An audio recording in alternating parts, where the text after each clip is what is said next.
And we are so excited to be here today, the three of us. I'm joined by Solreta and Yiannah, and we have a special treat for everyone today. We'll be exploring the depths of Solreta's subconscious and talking with her higher self about a few different things, including predestination, our parallel lifetimes, alien races. We'll see what we get into. But Yiannah is joining me today to co-facilitate and ask these questions because she's got some burning ones. So Thank you. You know, it's funny because, I'm the type of person where I shoot my shot. So when you and I, Solreta, had our last recording, I can't remember what it was on. Like, that's how crazy life is. Yeah. In the middle of whatever we were talking about, this burning question came in, something that's been on my mind for quite a while. And it'll be one of the first questions we talk about. And it's just one of those where I'm like, I need the Holy Grail. I need all the truth. And so I can't just listen to people who have their own thoughts. I need like a higher level something to give me some comfort in answers. And so as we're having that recording, I'm like, I gotta ask Solreta, and I'm gonna throw in there to see if I can make this happen. Because why not just ask? And if the answer is no, the answer is no. But if the answer is yes, I can get my answers questioned, or questions answered. My questions answered. See how excited I am? And so I'm just so happy to be here and just ready to just do this. Mm-hmm.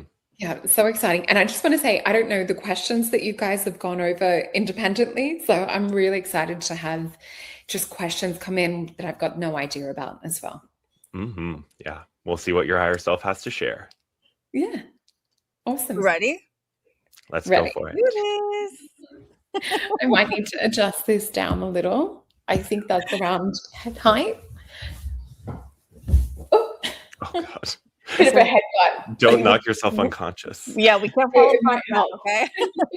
Might help us go even deeper. Okay, perfect. Right. I think everything's in view.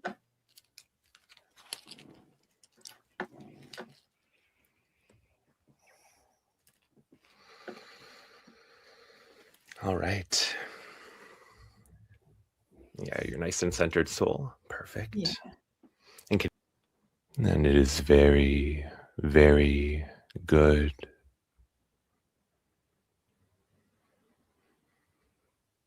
Now, may we speak with Solreta's higher self, please?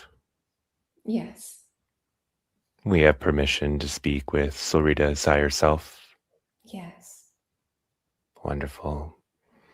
And do we have permission to ask questions today? Yes. Wonderful. Thank you. Well, we have prepared some questions, Yiannah and I, to ask you today. But before we dive into those questions, I'm curious, is there anything that you'd like to show us or anything you'd like to share with us before those questions? Not at the moment. All right. Jump into questions. Wonderful, wonderful. Well then, Yiannah, would you like to ask your first question? We're just going to dive in with the age-old question of, are things predestined?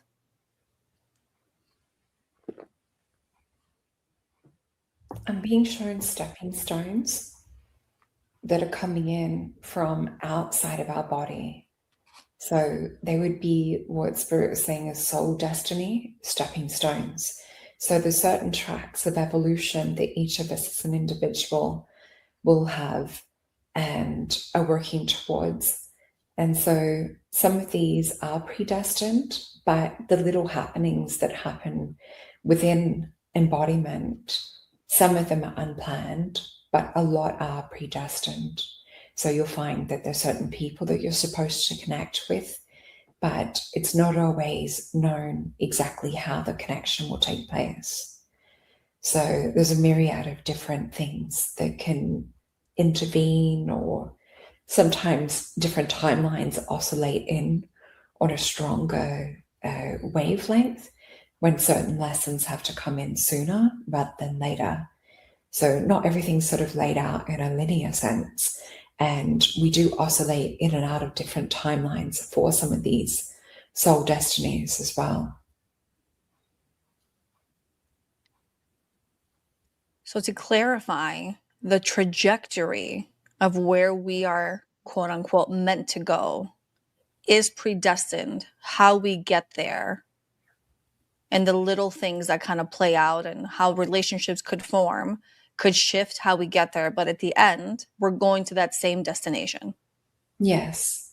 And we can speed up the process. There's certain soul lessons and karmic situations that we can burn through much faster.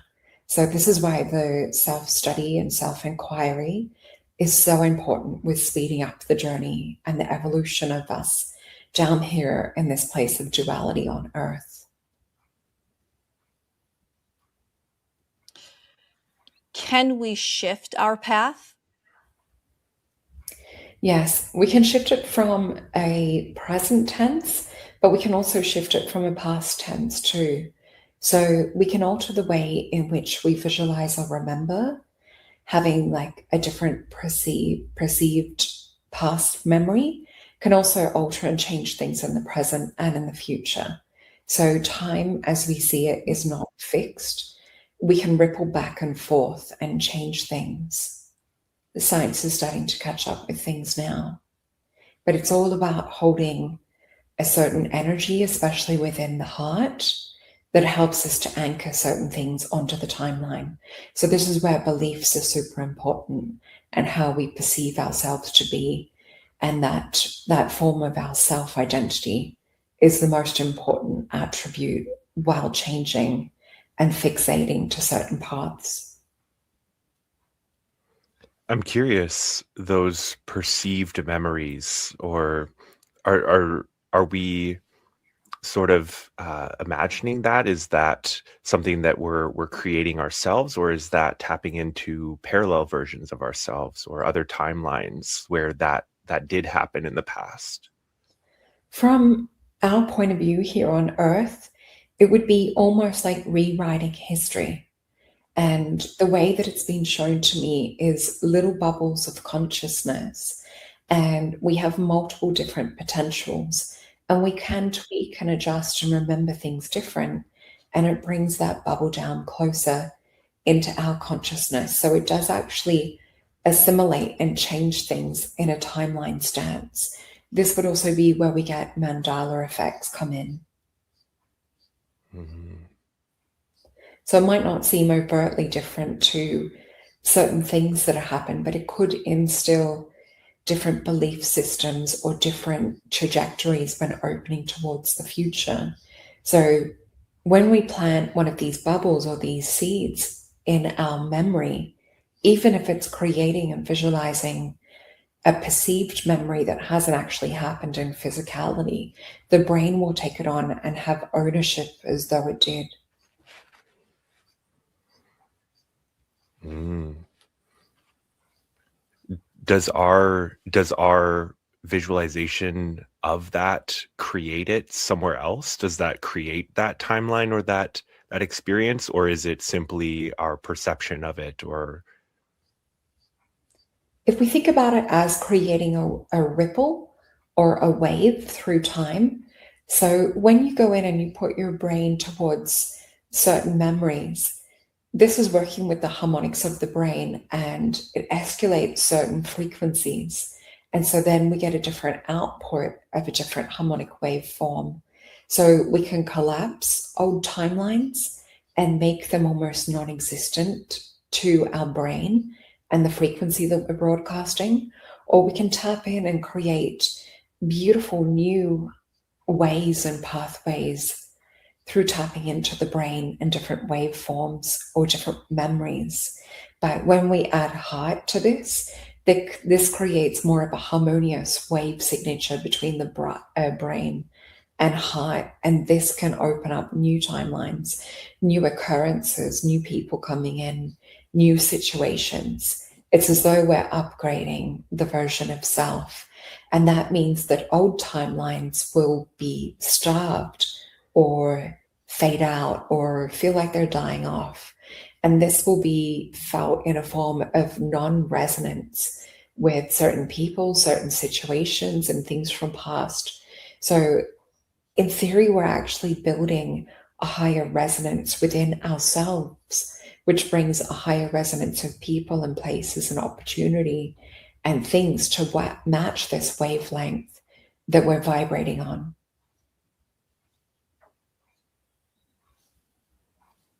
Wow, that's so cool. Thank you for sharing that. It's really fascinating information. I'm definitely going to need to re-listen to that one. Yes. I wish I could paint the visual. It's like watching a symphony of music and art that they're showing me. Wow, that's beautiful. Are you able to describe any of those visuals? Yeah, they're showing me when we output. So if we get into a state of theta or even delta or gamma, our brainwaves become more harmonious and more conducive to how we create in this universe and how we create in this reality.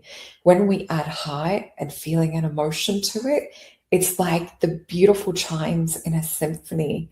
And this expands and contracts our thoughts and feelings and emotion to harness and pull things into our reality. We're dancing and spiraling in the creation of our own personal universes when we do this. Wow. Wow. It's gold everywhere. You give the best visuals. Like, I want to be in that symphony. Like, it's amazing. And we're actually orchestrating right now. And this is also sending out wavelengths to people that are listening. And there's spirals of gold that are forming around them. We're all connected. Mm-hmm. I can see the gold around you. It's beautiful. Is there a way to tap into that space of being able to shift and collapse those timelines through making new memories to kind of shift the trajectory, or have, I don't want to say manifestations, but have things come to us quicker at a higher standard? Yeah. So if we think about old thought forms, old blueprints, old identities, they are no longer serving us. We need to starve these out. So that is a big part of canceling out the noise. And a lot of that's happening in beta. So when our brain's sort of like preoccupied, we might have some of these thoughts come in, but also when we try to relax and meditate, you might find that some of these come into theta as well. So the deeper that we can go, the more powerful the results. But we consciously can override these things just through either saying stop to the monkey mind. And this is just the reticular activating system, trying to keep us in a place of staying safe by staying in the familiar. So the more that we can cancel out the familiar and the known, the more that we can deepen our experience of consciousness. And even like going under, the way that Jake puts me into a hypnotic state, I actually feel before the words even start, I feel the vibration of the molecules of the air and the atmosphere of plasma around me. So if we can train the body to go into this state and to be held encapsulated in this plasma, we actually will put ourselves into almost like a pod stasis of creation. And so each time we want to step into new realities or enhance our cognition or enhance our connectivity to the universe, if we can step into this plasma environment and really connect the heart with the brain, the heart being 5,000 times more powerful than the brain, we can broadcast new frequencies and signals and emotions and feelings out there.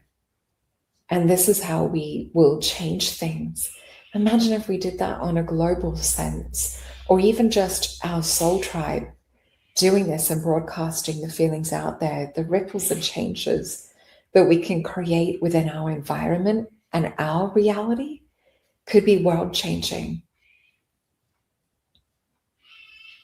We are quite powerful. Yeah. I had a question. I'm just curious, you spoke of the uncertainty or getting out of the familiar and how that can help us to do this sort of work more effectively or quicker. I'm curious if some of the chaos and the uncertainty in the narrative and in the ways that we're being told to view the world, is that helping us in a sort of a backwards way to become more of these creators and manifestors? If we think about it in like the limited sense, think about it as a tape recorder playing the same thing over and over again. So, what's been shown to me is Michael Jordan practicing layups and practicing slam dunks. And what they're showing is imagine if we're practicing these things, but in the negative. So, we're practicing and rehearsing feeling small, feeling limited, feeling shy, or feeling, whatever it is that we're struggling with, whether it's around the physicality or whether it's around anxiousness. A lot of these things are almost to forewarn or to try and protect us from feeling unsafe or unsure and to keep us small. So we really need to delete these old tapes. These old tapes are broadcasting from the past and they're making the future. So the more that we can untangle these tapes or delete them, the more that we can stop projecting the same future day in, day out.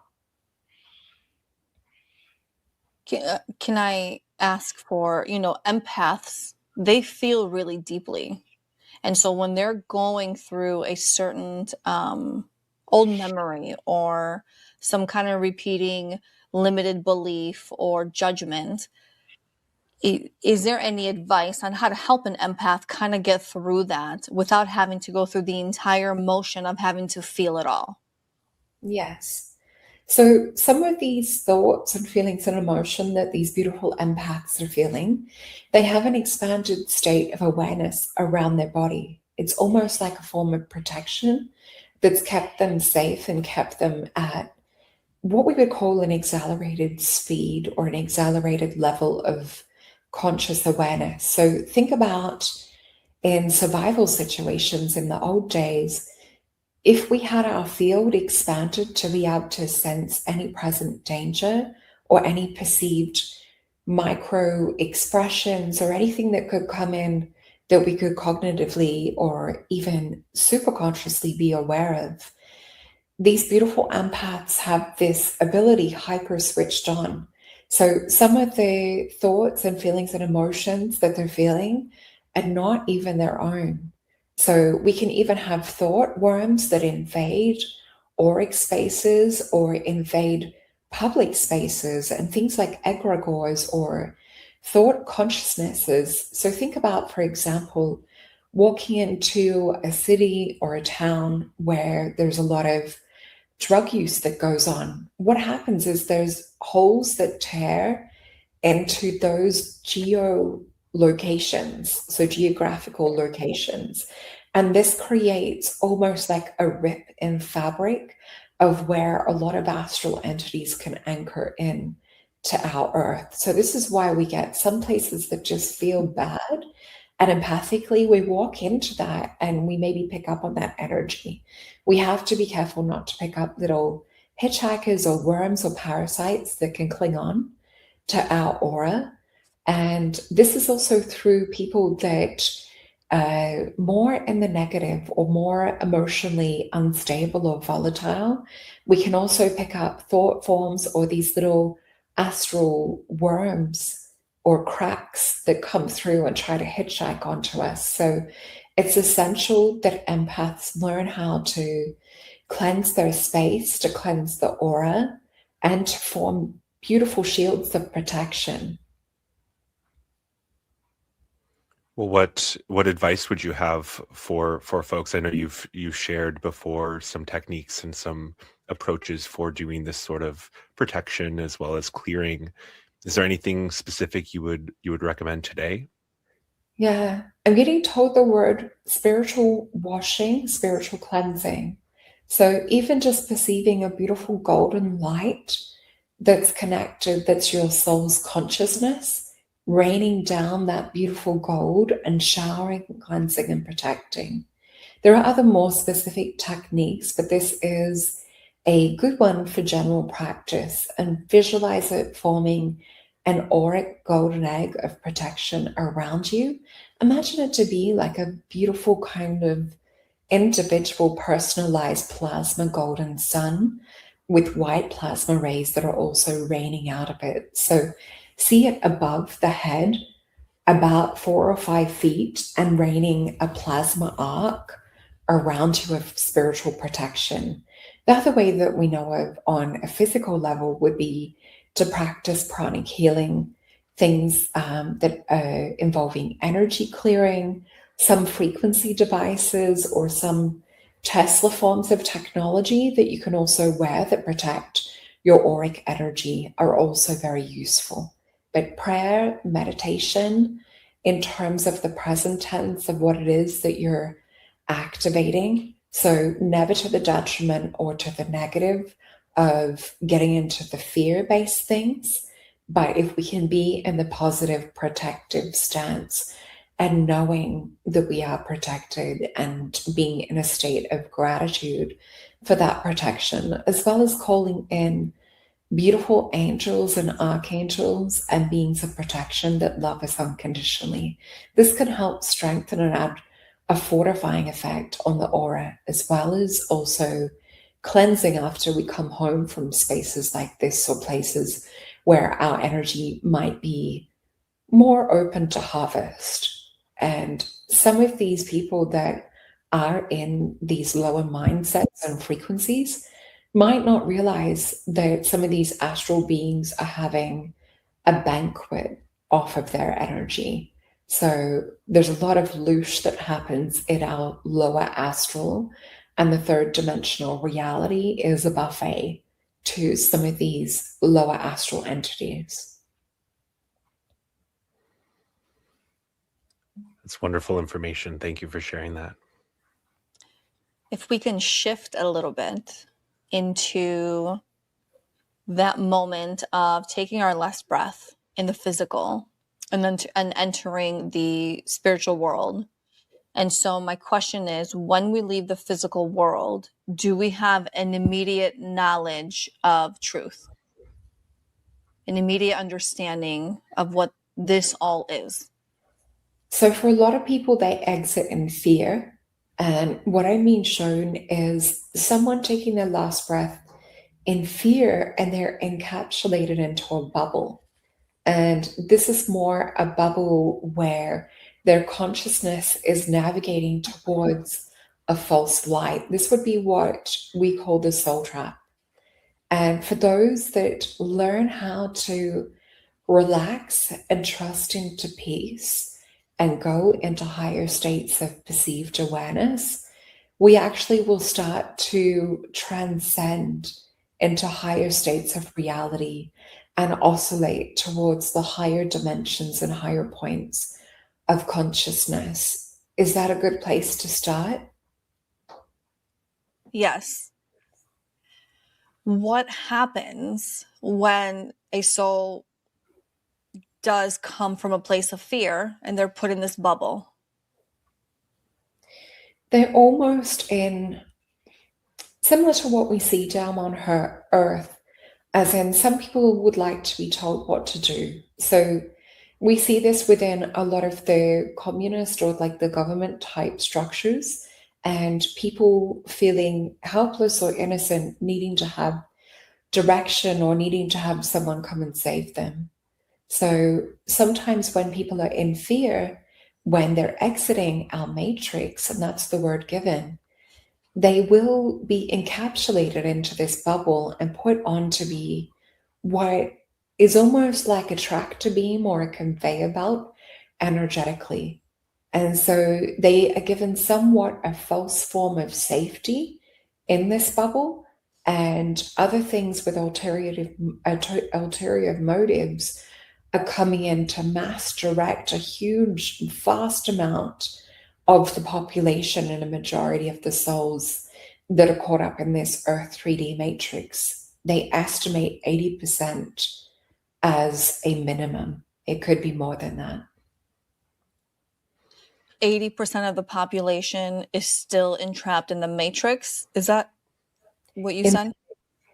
In this process of this, The this, bubble. yeah, the fear bubble soul trap. And not everyone experiences it as a bubble.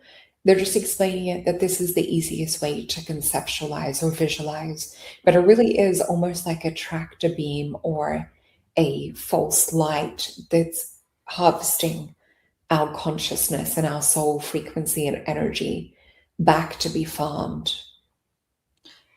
So the false light, so people that are in fear, is the fear where I've lived my whole life being fearful of death? Or is the fear, is it the same for somebody who has lived their life kind of having somewhat of an understanding and being okay with the concept of death?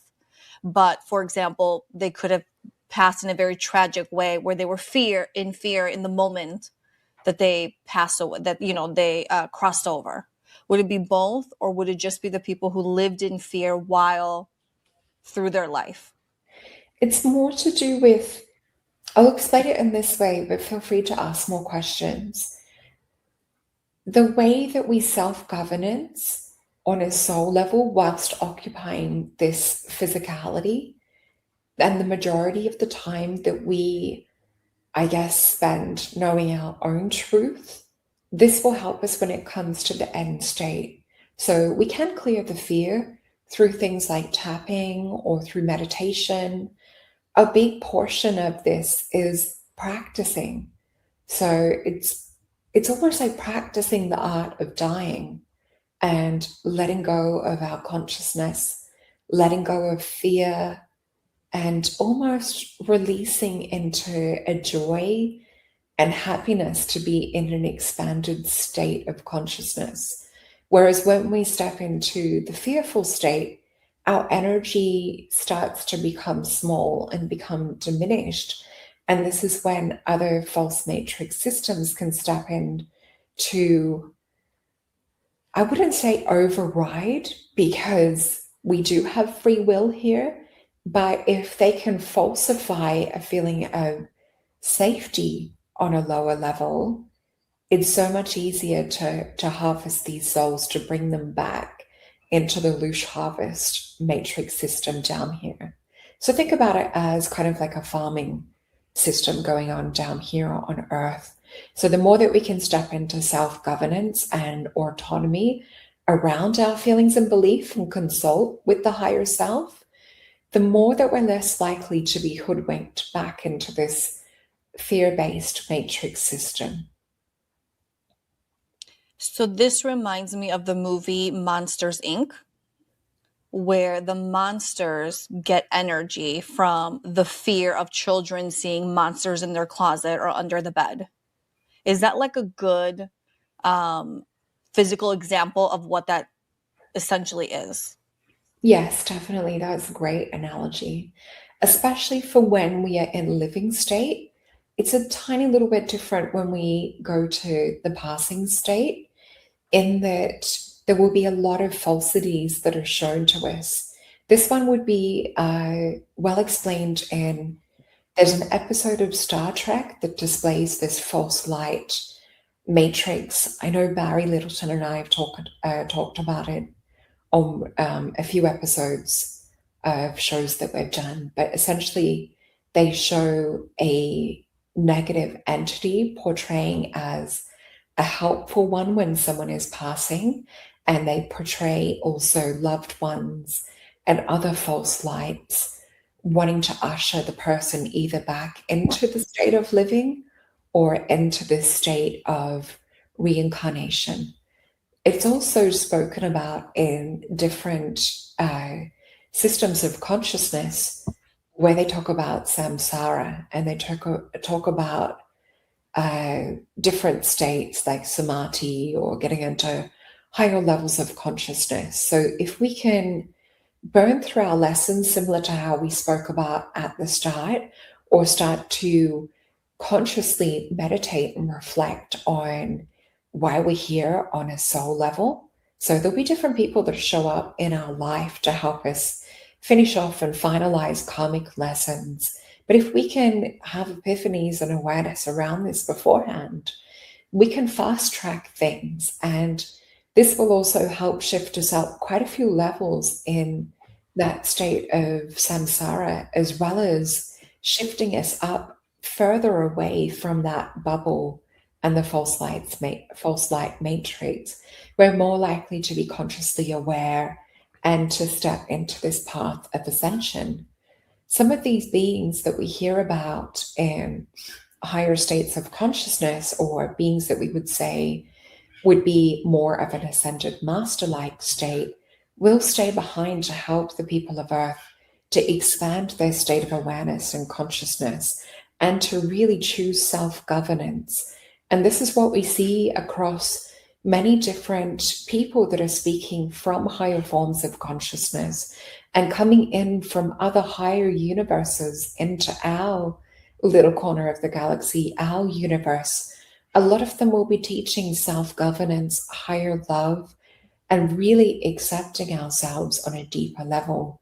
So Jesus or Yeshua was a person that spoke of such things. Mary Magdalene, also like beings like example would be Buddha, Kuan Yin, beings that have achieved a certain higher state of illumination or consciousness that stayed behind to become luminaries of light, to be a shining living example of what we can do if we change trajectory at that moment upon leaving the body and stepping into a state of either rainbow body or ascension. So when someone passes in fear and they're put in this bubble-like energy, what form are they in?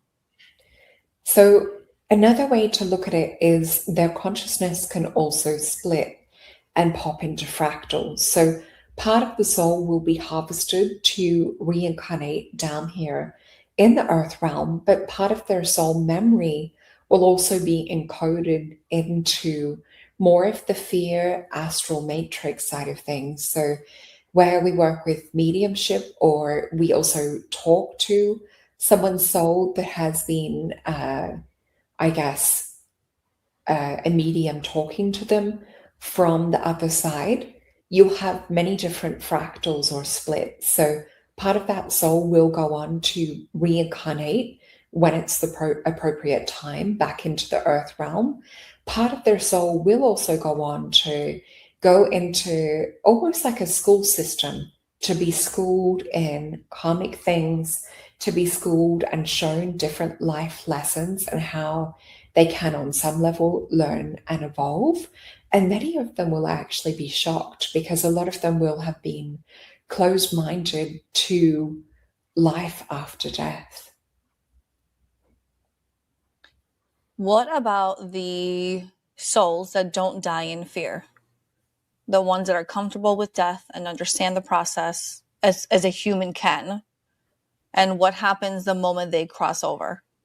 So they go to a state of bardo. Everyone does that. And I've seen this in people in comas as well. So think of it being a golden lit garden or bardo type area. Some people will describe this also as a body of water and going on a boat across the bardo in between states of consciousness or in between worlds. So for people that don't pass or cross over in fear, many of them can opt to oscillate up into higher planes of existence or step into higher planes of reality and take other physical forms in higher states and dimensions. So where we talk about people having lifetimes on different stars or different planets, a lot of these are higher states or wavelengths and forms. And many of them are like schools, just like Earth. And some will burn through more of their karmic lessons, reshuffle and re-choose what they want to experience. And some will opt to come back to Earth. But a lot of us down here in the Earth plane that are part of our soul tribe, are not here very often. They come in more as teachers, wisdom keepers, reminders that all of these higher states and planes of existence do exist, and we have conscious choice on passing as to where we go next. We can't necessarily ascend to the highest planes and dimensions. There is a lot of learning that is done between lifetimes. And don't forget, we also are existing in parallel states. So this is one linear concept of that straight line that we've spoken about in many other sessions. We also usually will refer to each finger being a place of existence on these quantum parallels. So we are existing in all of these states simultaneously. When a soul leaves and has the option to go to a different, for lack of a better word, location, if you will, do they have the option whether they want to reincarnate back onto this earth reality or move on to something else? Yes. So some will get joy and really feel fulfilled on a soul mission for coming and being a teacher or a light worker or a helper down here. And they will choose as kind of a self-service or volunteer, just like in Hunger Games, volunteering as tribute is how we often joke about it. So also we have the option, and a lot of us have such strong heart connections that if some of our soul family are down here in the earth realm, it's quite common to also pop our hand up to come back down to work with our teams or work with our soul tribes. But you will also hear of some souls that feel more of a homesickness for the stars that have come in to the earth realm as a place of servitude. It's not somewhere that their heart really chooses to be or really wants to be, but there's a desire to speed up the evolution process. And just as we have people that are a Blue Soul Group or midwives that help to speed up the ascension birthing process for the souls coming into higher conscious states of awareness down here on the earth, they also volunteer as tributes to do that in other planes and dimensions and other planets. So some souls will choose very different roles and want to experience a multitude or a box of chocolates type example of different lifetimes and skills acquired and lived. And others will be almost like a glutton for punishment in joking sense of going time and time again to help with this ascension process and really being warriors of light.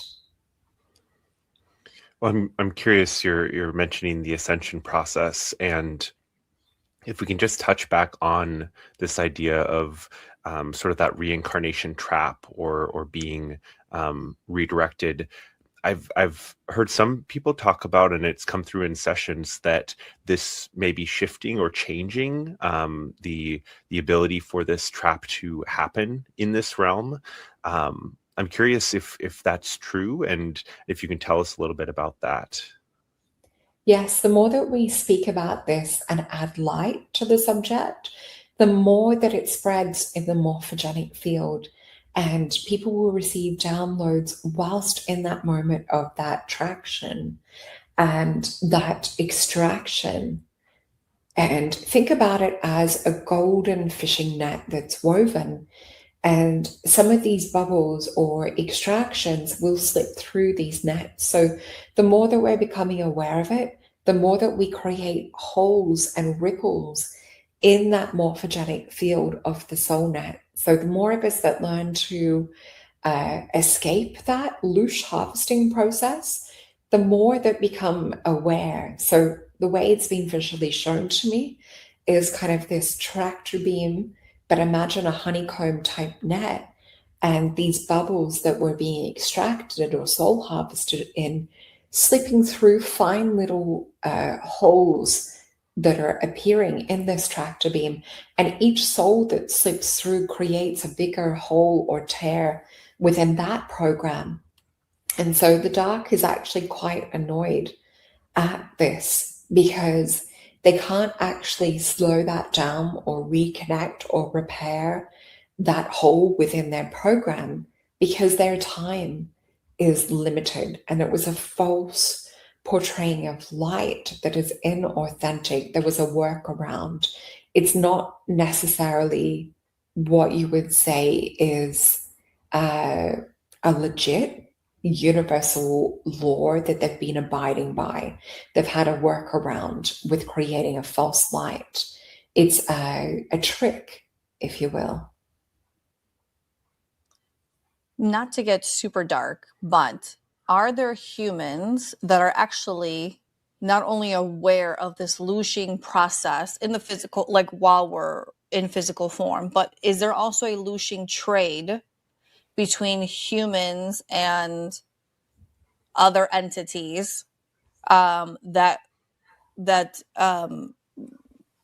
have some kind of trade where we give you this for that? Yes, and to build on that too, they're showing me the word Pyron, Pryyon, would be how I'm being shown phonetically spelt. Doesn't mean it's spelt that grammar-wise in our 3D, but that's how it sounds. And I'm being shown that as a little parasitic entity or a worm, if you will, that intercepts and intercedes into the human. I would call it an energy thread that's above the crown that's connected to their soul's consciousness. So think about it as a parasite or a worm that hijacks or harvests the purity of the soul energy. So it's through people getting caught up in negative or bad, toxic things that they leave themselves open to this hijacking. So some of these soul harvest energies are also people that have had this hijacking take place. So some of these are human, but they're hijacked. And we also see some of the reptilian, darker draconian side of things, as well as other ET entities, such as the Greys, that are also working in assistance with some of these beings. But yes, there is humans that have been intercepted, hijacked, or take over. Some of them will even have people that are like reptilian hijackers that take over the body. So you will even see sometimes the eyes flicker or roll dark. You will get a sense or a feeling of lower, darker states of consciousness running and operating behind the scenes with this. But it is a multi-species system that has been running and operating for lifetimes, going back to the dawn of our history. What is it that the humans who are aware of this and interacting with these other species, what is it that the humans are getting in return for all the looshing that's happening? Is it minerals? What is it? Yeah, so I'm being shown root chakra and sacral chakra being activated. And I would say the best way I could describe it that they're showing me visually is there's chemicals within the physical body that are like a drug. And to healthy individuals, when they see some of these darker things, it would be a disgusting neurotoxin that would make you want to vomit or purge. And this is where angelic or pure beings have a fight or flight sense from wanting to protect innocent and wanting to get away from anything darker or negative. But people that have been infiltrated or given the elixir, talking about the A word, I won't say it here in case it's flagged, but you guys get the Adrena word that is quite often mentioned. So people that have had a taste of this, it corrupts their biology and it does something within the brain and puts a toxin into the brain that causes this worm-like parasite to also take root, harvest, anchored astrally. But I'm also being shown that it activates things within the sexual glands and organs. So it infiltrates the endocrine system and the chakras, and it creates a feeder cycle of where these things get exacerbated and fed, and that loose energy gets fed back into their brain, and they receive waves of a manufactured bliss or utopia that is disgusting to people that are more operating from pure soul energy. So you can detoxify these certain things, although it really is a hard thing as the soul is also being corrupted and free will has come into it. So these people are not innocent, you would say. I'd imagine, even though this is dark, this is what their soul has chosen for the incarnation, or is it a total hijacking? So it works on many levels. For example, let's give the vision of someone who maybe wants to be in power, or someone who maybe wants to be what we call celebrity. And a way to corrupt them would be to feed the ego. So someone who has this would also, you could have a balanced sense of this and a sense of someone knowing right from wrong. But if we have energy, astral hijacking, and these lower forms of consciousness are feeding the ego, this person could easily be hijacked or corrupted to undertake lower things if it was to feed that ego or feed that entity to get them to a certain place of power or a certain place of fame. And so they might not be fully consciously thinking to the best of their ability outcomes and negative effects. So this is where we see them sign over their souls or drink the Kool-Aid. Can they actually sign over their souls? Can someone actually sign over their soul? Yes. So there are other ways to, I guess we would call it disinfect or disintegrate and cancel and delete some of these soul contracts and agreements. A lot of it is wrapped up in ritualistic abuse as well. And so it's not so straightforward and simple to go about untying or detoxifying these soul contracts and agreements. And it's not something that would be deleted or cleansed and purified within one lifetime. It takes at least a cycle of 3 to 4 lifetimes to purge and purify the soul after having such a dark path. They're also giving me the word destiny too.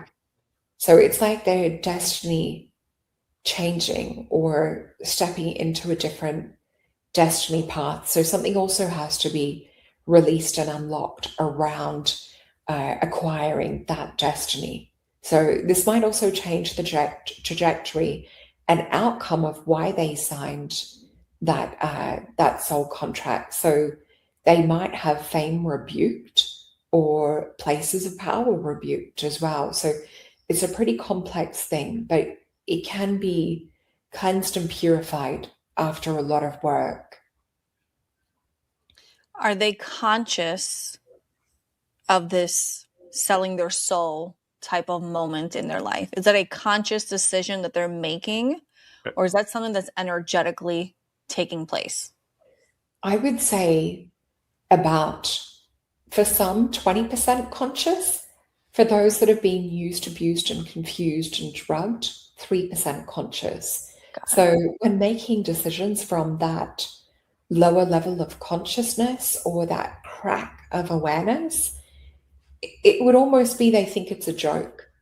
And so there's not full 100% capability and awareness around this. So there is a bit of sorrow for some that have been through that torture, manipulation, used, abused, confused cycle that we see within some younger child stars.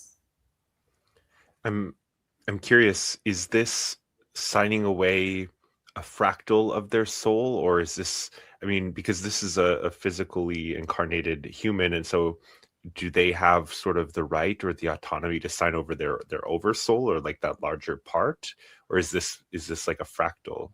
It would more be the fractal. So, how you and I have spoken about the oversoul on other episodes, Jake, it would be we still have other parts of our soul occupying other bodies in other parallel lifetimes and off world and other earth lifetime situations as well. The other way to describe that 3 and 20% conscious part of those people, remember that when we're working and operating in the world, most of that is coming from 95% of our consciousness. So only 5% is in autonomy and operation while making decisions consciously. So think about 3% of that 5%. It really is a minute amount for some of these people that have been through these things, not having full awareness as to what they're doing. And then there's others that have so many entities and things, especially any that have been through darker magic or partaken in some of these ritualistic things. There's a lot of entities that have hijacked and hooked onto them. So when it comes time for them to sign over, it seems something light compared to a normal human that would see that as something very, very dark and very irreversible. I'm curious if you can elaborate or describe the connection between, because this very much sounds like sort of villains and good guys, and I know that oftentimes the most villainous in our lives can be very closely connected to us at a soul level or at a higher soul level. What are the connections between those being sort of taken advantage of in these situations, or finding themselves in these situations, whether conscious or not? Can you tell us a little bit about the relationships there? Do you mean the innocent victims that have maybe, I guess, found themselves in unfortunate situations? Is that what you mean? I guess I'm curious more about those the people who have signed away their soul, or signed away the fractal. What sort of relationships do they have with those they've signed it over to? Yes. So they have very limited autonomy when it comes to making decisions for themselves. And a lot of their mental mind is also hijacked. So you will see splits, and I guess we would refer to the MK Ultra programming that's also done with these people. So a lot of them maybe think that they have free will when they sign over their soul and that they can enjoy and partake in whatever prizes that they wish on Earth, but a lot of them are actually hijacked from that moment forth. It's a little bit like in The Little Mermaid, Ariel giving away her voice to Ursula the Sea Witch. She doesn't realize the underlying hidden fine print of the contract.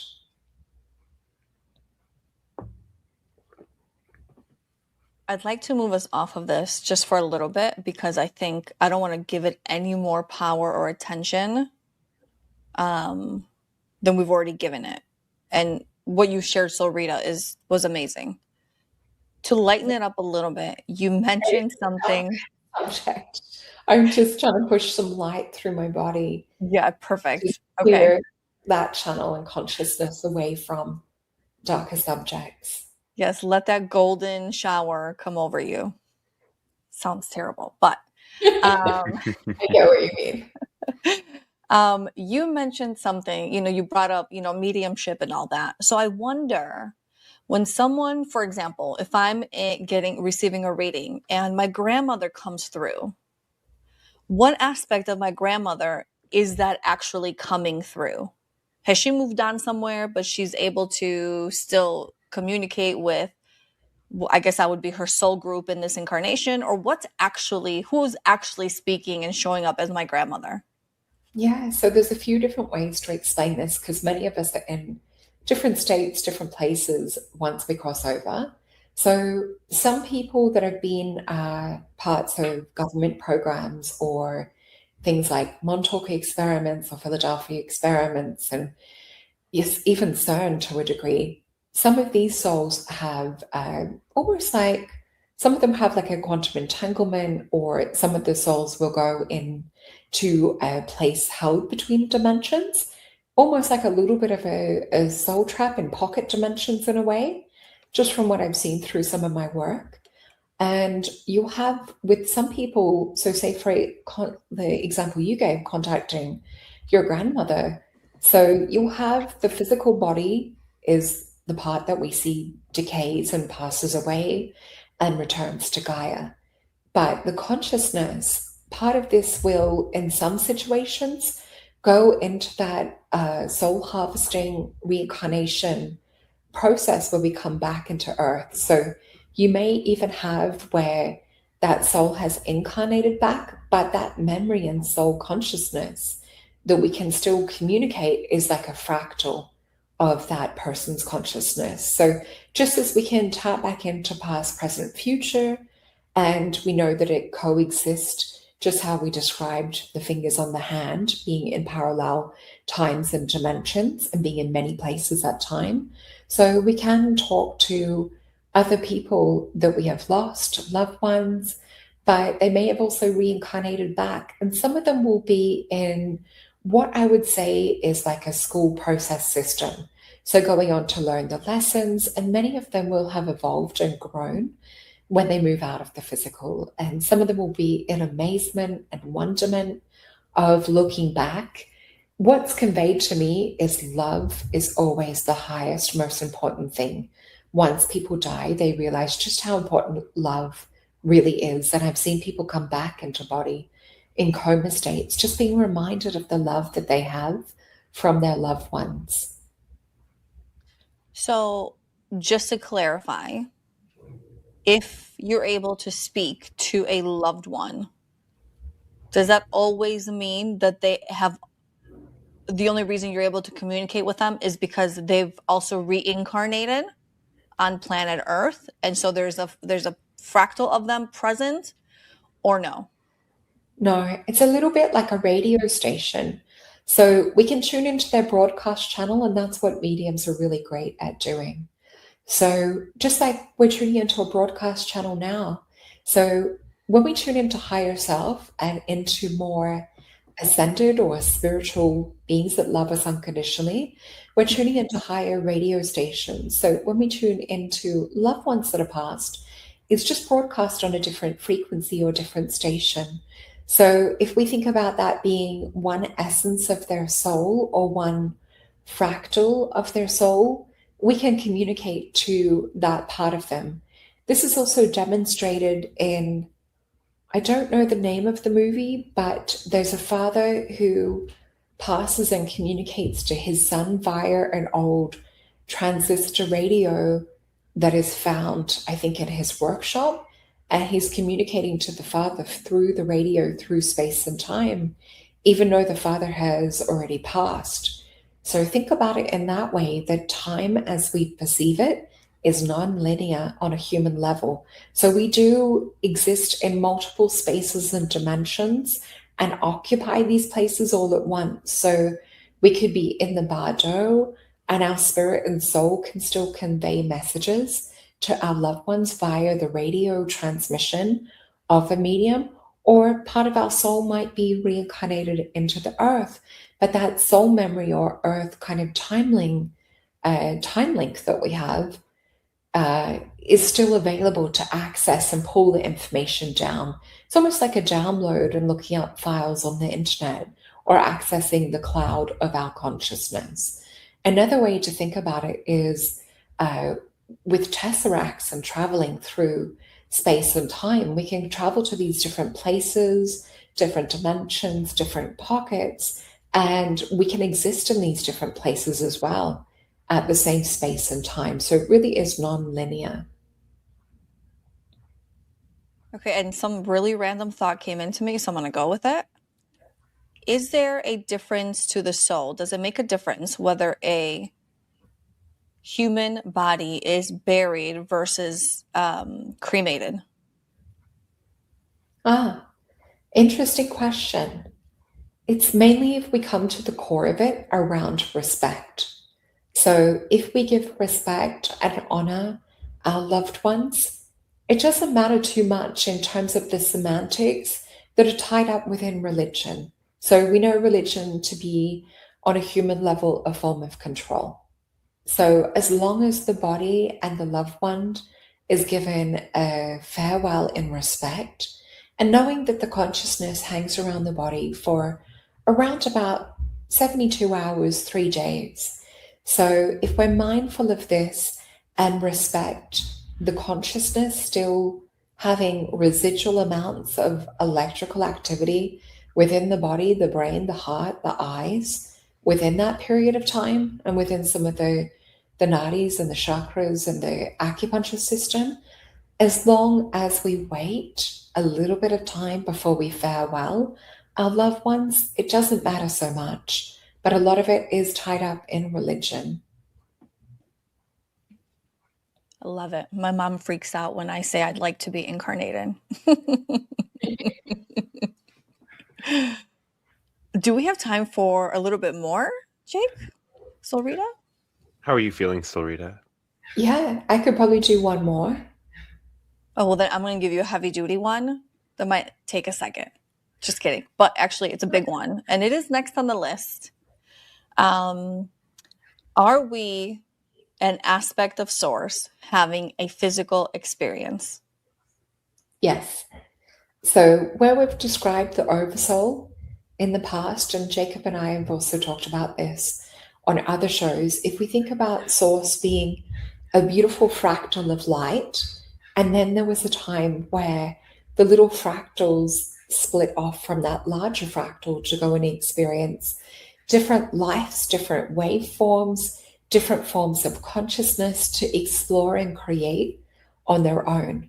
So it's source experiencing itself through infinite waves and infinite possibilities of consciousness. So we are a little fractal of that light. But if we think about source being an oversoul diamond fractal of light, and there we're one little diamond fractal that has a multitude of soul expressions, fractals. So think about the diamond shining, and each little glint or rainbow or fractal that comes off that is one of our soul essences that incarnates into a different life form, whether it's physical, non-physical, higher dimensional, earth realm. We occupy multiple space and time, all coexisting in the one time, not the linear concept that we're programmed or falsified to in school. Does source have a source? There is one actual original source.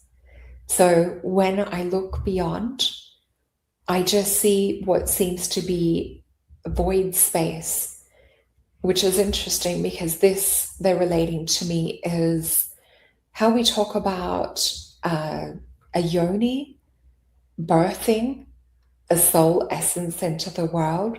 So I'm being shown that Barry Littleton and I have talked about it as makos or black holes. And we know this to be record keepers of the universe. So there would be these black holes that have this beautiful diamond fractal of light that we know is source, but there is a multitude of sources as well. And then when I trace that back, it keeps going and going and going, almost like fractals. If we look at the Mandelbrot and the beautiful paisley-like design and print unfolding on itself, and then we look within the pattern and it's unfolding on itself again, it just goes on and on and on like an Mobius strip. And what is the point of it all? Learning and love. If we can return back to the essential source of love, we can actually bypass a lot of lower frequency lessons. So practicing regularly, feeling that transmission of source and love, we can actually start to migrate away from some of these lower lessons.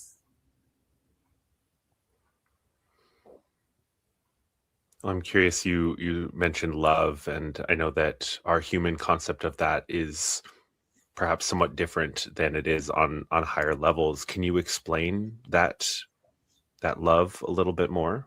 Yeah, I'm so glad you asked that because there is a distinguished energy. So, humanity in the third dimensional realm, the color clairvoyantly that we see mostly around the heart chakra is green, which is more of a physicality, third dimensional love. And it does have limitation in terms of when we look at a higher frequency, upper level love, it comes in as beautiful essence rippling of pinks and golds. And this is more conducive and very similar to do with source and the love that we experience from source. So some beings will actually remember themselves existing in this state. And I think we spoke about this in one of the other sessions that we did, in one of my memories being splitting off from source, but being a gold and pink light. So this is an essence of a higher form of love.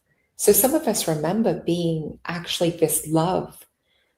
Does that help sort of distinguish between the two different types of love?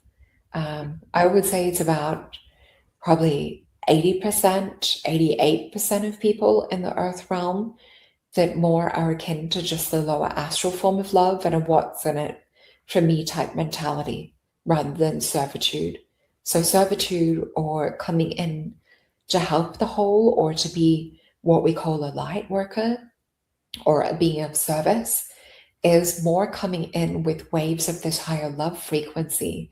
These souls come in from higher dimensions and not usually just from earthbound.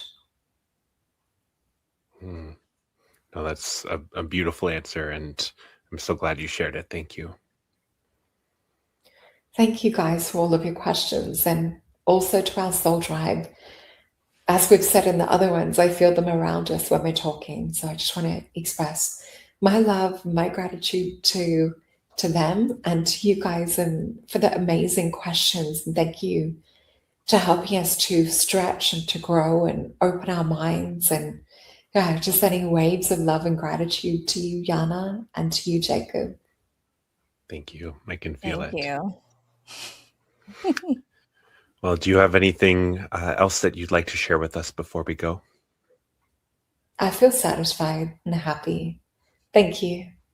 Thank you. Well, then now I'm asking for Solreta's higher self to recede back to where it belongs, with much love and much thanks for all the information that is shared with us today.